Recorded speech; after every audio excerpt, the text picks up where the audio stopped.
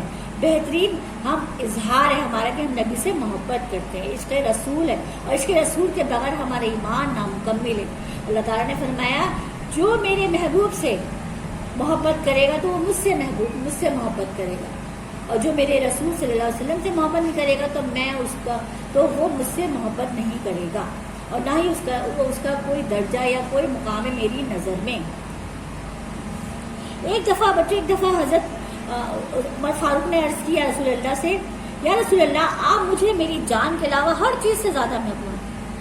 تو پتہ ہے بچوں ان کو کیا جواب دیا رسول اللہ نے؟ انہوں نے کہا اس ذات کی قسم جس کے قبضہ قدرت میں میری جان ہے, جب تک میں تمہاری جان سے بھی زیادہ محبوب نہ ہو جاؤں اس وقت تک تمہارا ایمان کامل نہیں ہو سکتا. سبحان اللہ. یعنی کہ انہوں نے کہا کہ میں تمہاری جان سے زیادہ جب تک عزیز نہ ہوں اس وقت تک. حالانکہ آپ کو پتہ ہے عمر فاروق اللہ ہمارے نبی کریم کے صحابی تھے, نبی کے چاہنے والے تھے, اور خلیفہ دوئم میں خلیفہ بکر صدیق کے بعد حضرت فاروق ہیں, اور بے انتہا محبت کرنے والے تھے. اور کوئی رسول اللہ صلی اللہ علیہ وسلم کی کوئی ذرا سے بھی کچھ کہتا تو وہ اپنی جان کو قربان کرنے کو تیار رکھتے. ان کے بارے میں ان سے میں نبی نے یہ جواب دیا. تو پتہ ہے بچوں حضرت عمر فاروق نے اس کے جواب میں کیا کہا؟ اللہ کی قسم اب آپ صلی اللہ علیہ وسلم مجھے میری جان سے بھی زیادہ محبوب ہیں. سبحان اللہ. ایک اور موقع پر صلی اللہ علیہ وسلم نے فرمایا تم میں سے کوئی اس وقت تک مومن نہیں ہو سکتا جب تک کہ میں اس کے نزدیک اس کے والدین, اس کی اولاد, تمام لوگوں سے زیادہ محبوب نہ ہو جاؤں. پتہ ہے بچوں ہمیں اپنی ہر شے سے زیادہ اپنے نبی کی محبت کو اپنے دل میں رکھنا چاہیے, کیونکہ نبی کی محبت کے ساتھ اللہ کی محبت جو ہے وہ شامل ہے, اور اسی میں نبی کی محبت میں اللہ کی محبت پوشیدہ ہے. اب بچوں رسالت کا منصب مرتبہ سمجھنے کے لیے جس عقلی معیار کی ضرورت ہے وہ چونکہ عام انسانوں میں موجود نہیں ہے, اس لیے اللہ تعالیٰ نے آسان اور سادہ نسخہ پتہ ہے کیا فرمایا؟ بتایا کہ رسول اللہ صلی اللہ علیہ وسلم کی اطاعت کرو, مطلب ساری سنت محمدی پر عمل کرو, جو آپ کی کردار تھا, جو آپ کے قول تھے, جو آپ کے فعل تھے, اس پہ عمل کرو اور اس کو اپنی زندگی کا شعار بناؤ, اور زندگی کے ہر لمحے میں اس سے مدد لو, اور اپنی زندگی کا ہر لمحہ حضور صلی اللہ علیہ وسلم کی زندگی کے مطابق ڈھالو. رسول سے محبت کرو کیونکہ رسول اکرم ہمارے رہبر اور رہنما ہیں. ظاہر سی بات ہے نبی کریم صلی اللہ علیہ وسلم رہبر و رہنما اور تمام عالم کے لیے رحمت للعالمین بنایا. ہر ایک کی محبت چاہے وہ کسی بھی مذہب کا تعلق تھا ہمارے نبی کے دل میں موجود تھی, اور ہمارے نبی اس کے لیے بھی رائے ہدایت ہے. اور آپ کو پتہ ہے اور ان کی فرما برداری اسی وقت ہوتی ہے رہبر رہنما کی جب ان سے قلبی تعلق ان کے دل میں ہمارے ان کے لیے محبت ہو اور محبت میں شدت ہو, تو جب بھی ہم ان کے کردار پہ, ان کی سیرت پہ اور ان کے قول و فعل پر عمل کر سکتے ہیں.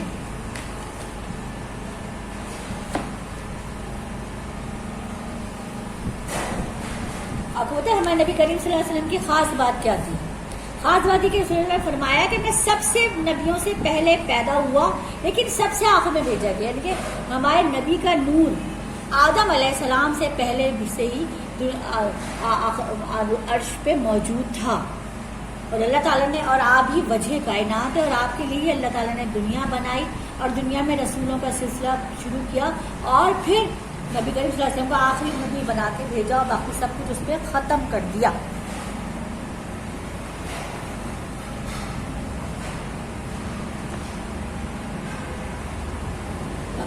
ایک جگہ فرمایا اے نبی کہہ دیجئے اگر تم اللہ سے محبت رکھتے ہو تو میری تابعداری کرو, اللہ بھی تم سے محبت کرے گا. سبحان اللہ. یعنی کہ اللہ تعالیٰ بھی میں نبی سے محبت کرتا ہے, میں نبی کو اللہ اور اس کے فرشتے بھی درود و سلام بھیجتے ہیں, یعنی کہ اتنی محبت کرتے ہیں, تو ہم تو ان کے امت ہی ہیں, تو ہمارا کیا فرض ہے کہ ہمارا اول فرض ہے کہ ان کو درود و سلام بھیجیں, ان سے محبت کریں, ان کی تابعداری کریں, جو انہوں نے ہمیں حکم دیا, جو انہوں نے ہمیں راستہ بتایا اس پر عمل کریں, اس پر چلیں, تو اور اسی طرح ہی ہم اللہ کا قرب حاصل کر سکتے ہیں, اور اسی میں خشیت الہی کا راز پوشیدہ ہے.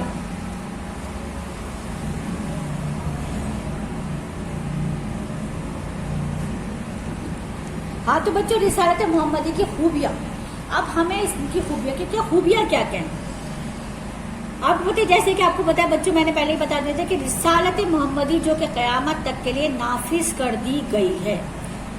4 اہم خوبیوں کا مجھے، یعنی قیامت تک شریعت محمدی پر عمل کرنا لازم ہے، اور جو نہیں کرے گا وہ اپنے عمل کا خود ذمہ دار ہوگا.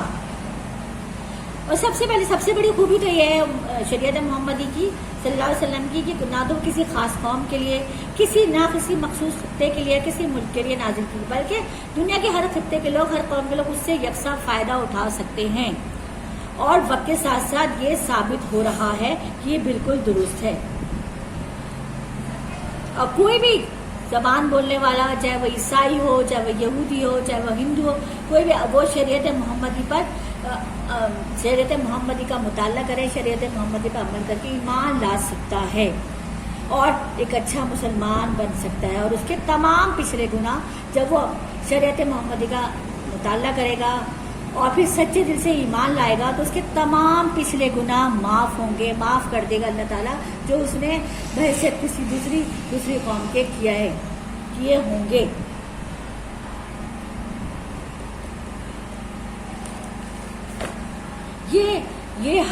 یہ تمام دنیا کی قیامت تک یہ سب کے مسائل کا حل ان میں موجود ہے.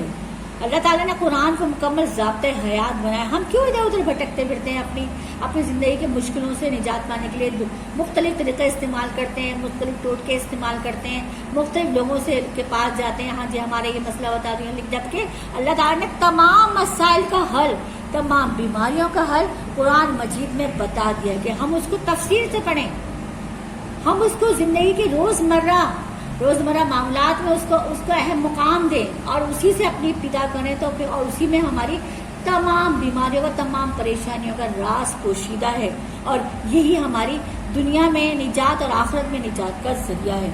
لیکن ہم بہت جلدی جذباتی ہو جاتے ہیں. جب ہم پہ بہت زیادہ مصیبتیں پڑتی ہیں تو ہم بڑی شدت سے پھر اللہ کو یاد کرتے ہیں. جب سب جگہ سے مایوس ہو جاتے ہیں نا، تو ہم اسی کے دربار میں جاتے ہیں اور تمام اور مصیبتوں سے نجات کا اللہ تعالیٰ سے دعا کرتے ہیں. دیکھیں اللہ تعالیٰ کتنا رحمان ہے اور رحیم ہے کہ ہم اس کے نبی کے صدقے میں، یعنی کہ اپنے نبی سے اتنی محبت کرتا ہے کہ ہم اس کے نبی کے صدقے میں جب ان سے دعا مانگتے ہیں تو اللہ تعالیٰ ہماری دعا قبول کر لیتا ہے اور ہمیں ان تمام مشکلوں سے نجات دے دیتا ہے، جس کے لیے ہم بہت پریشان اور جگہ جگہ بھٹکتے پھرے ہیں. جب اللہ تعالیٰ نے ہمیں ایک قرآن کی شکل میں نسخہ کیمیا دیا ہے